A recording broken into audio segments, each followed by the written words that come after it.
আসসালামু আলাইকুম। দেখো এখানে আমি কি রান্না করতেছি, আমার দুপুরের খাবার। এখানে রসুন, পেঁয়াজ, মরিচ ভেজে নিচ্ছি। এখন দিয়ে দেবো শাক।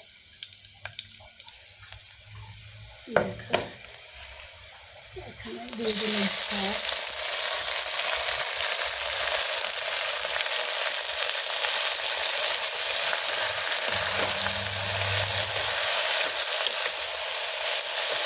শাকটা আমি গোটায় গাটায় রান্না করবো, বুঝছো? তোমরা আমার সাথেই থাকো। দেখো এখানে দিয়ে দেবো কুচানো মরিচ। দেখছো একটু সিদ্ধ হোক। দেখছো শাকটা হচ্ছে,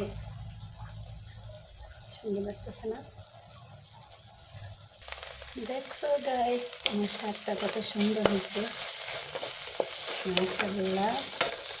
তোমরা কে কে শাক পছন্দ করো অবশ্যই কমেন্টে জানাবো।